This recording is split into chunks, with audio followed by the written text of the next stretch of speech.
Grazie ad un amico ho avuto la possibilità di provare la Montblanc, la 146 Legrand, nella versione calligrafi, che dovrebbe essere la sorella piccola, ed in effetti è proprio così, della 149 calligrafi.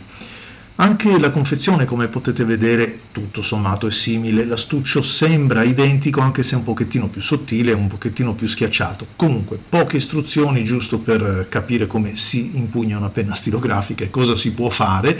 La penna è una 146, né più né meno. Non ci sono tratti distintivi, non ci sono particolari fregi o anellini che possono far capire che da chiusa si tratta di una serie un po' più pregiata, perché l'edizione è senza dubbio un'edizione limitata, è una 146 a tutti gli effetti. Il bello viene non appena si apre il cappuccio. Il sito Montblanc ci dice che è la versione calligrafi della classica Montblanc 146 in pregiata resina nera con dettagli, finitura in oro sublimata dall'emblema a forma di stella bianca e coronata da un pennino flessibile in oro, però certamente il pennino è in oro massiccio a 18 carati, quindi è marcato come 750.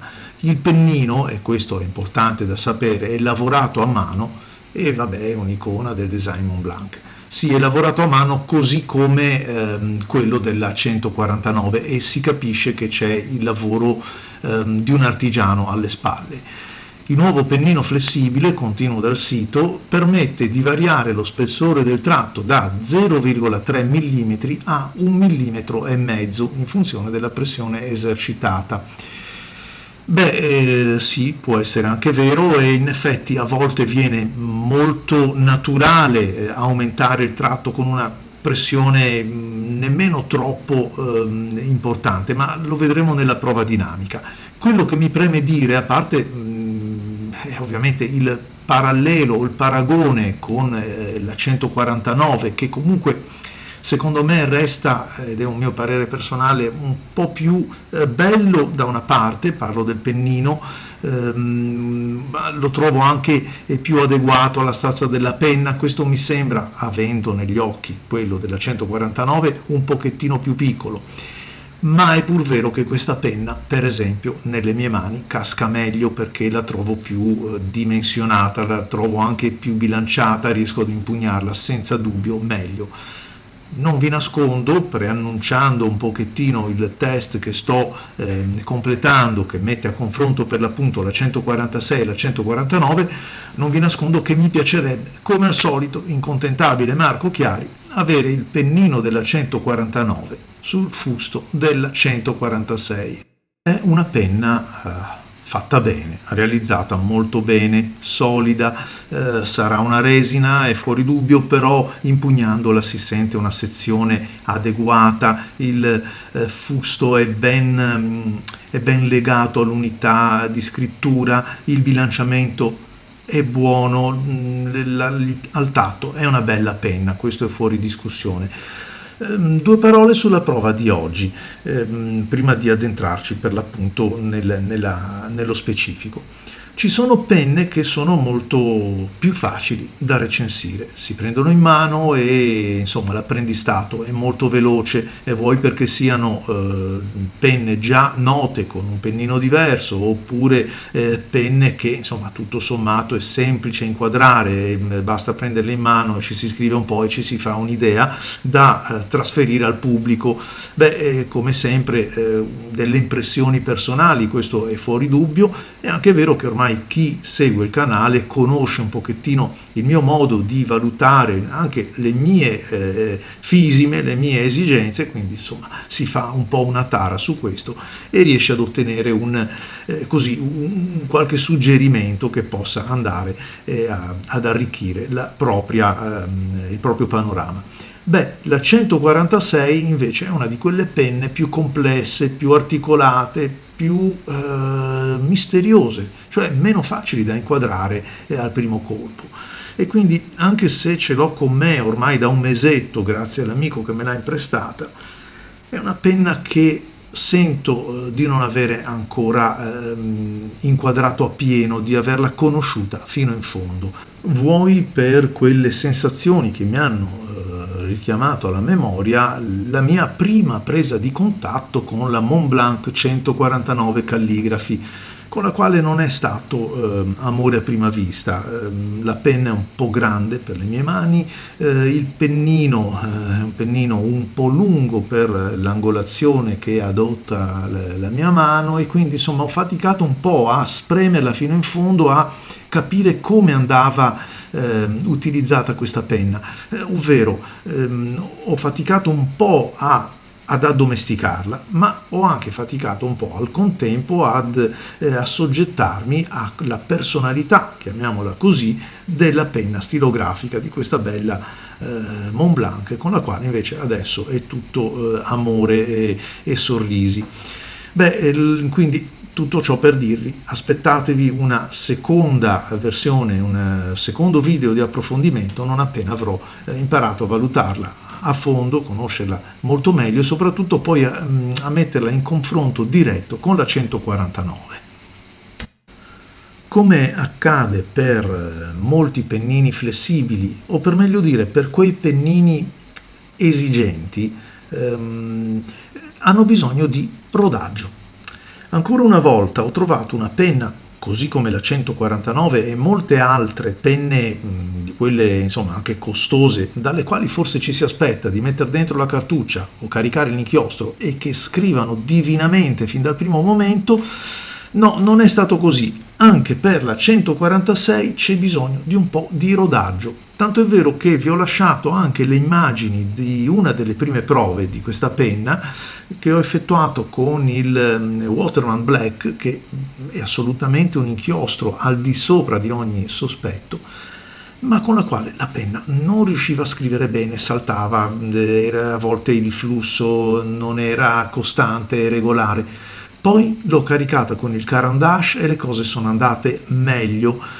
Poi infine ho usato l'Aurora e le cose sono andate veramente a nozze, ma non perché abbia utilizzato in progressione degli inchiostri migliori dei precedenti, assolutamente, soltanto perché il pennino, man mano che scrivevo, man mano che lo utilizzavo, si affiatava con l'alimentatore, che avete visto è un alimentatore anche molto particolare, e anche in questo caso mi sento di dire progettato con dei criteri di assoluto pregio per adattarsi alle richieste di questo infaticabile pennino flessibile.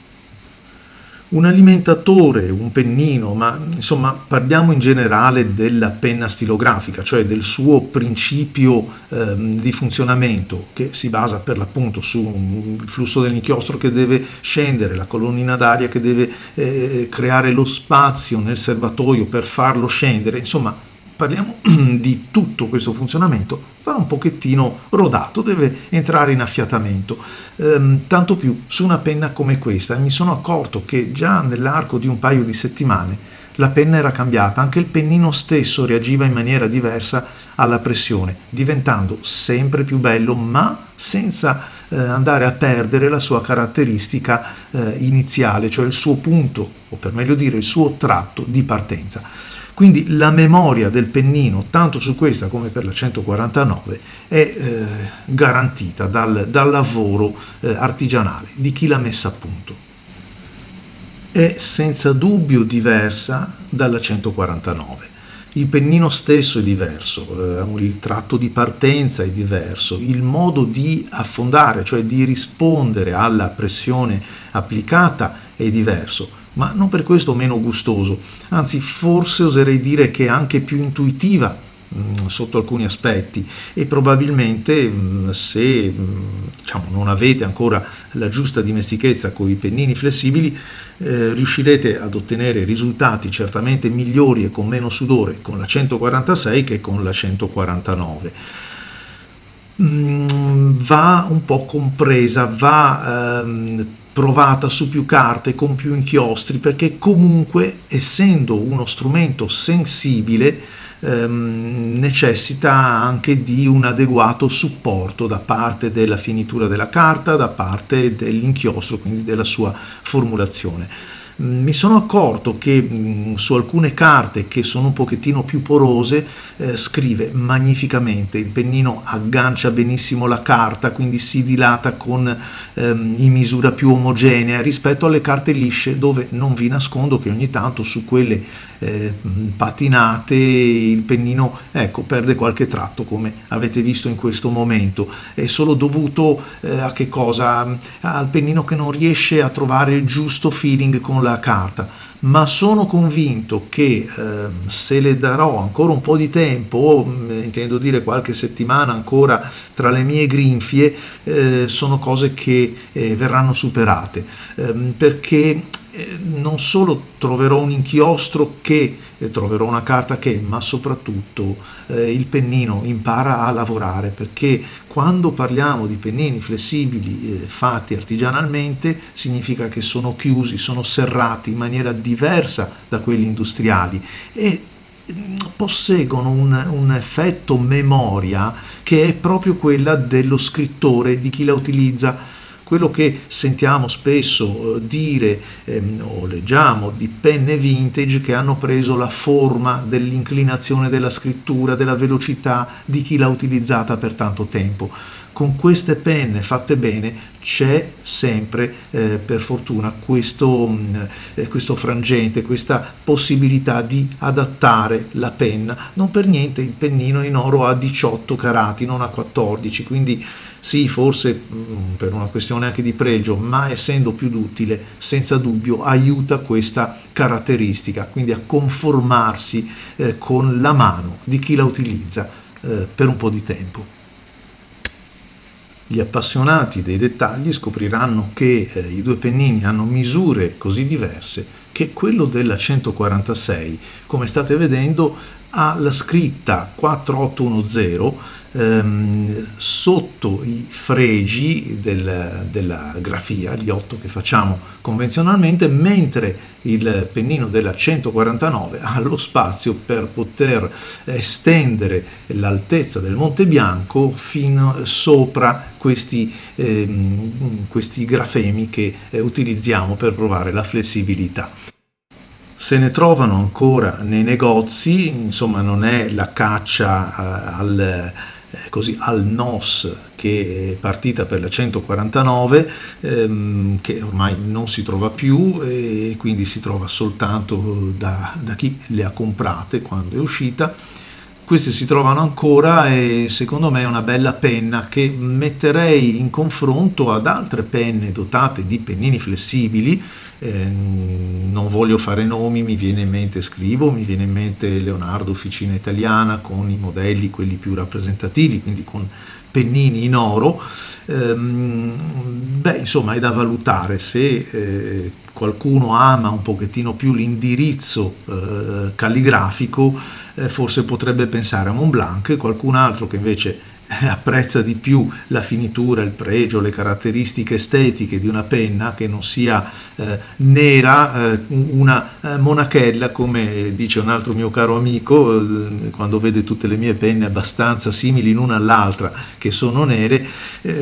Sì, è vero, sono un pochettino più anonime, quelle altre sono più belle forse, quindi sempre a noi resta la scelta. Io non ho dubbi, comunque la mia l'ho già fatta. Vi lascio alle immagini ed ovviamente l'appuntamento ai prossimi video. Ciao a tutti!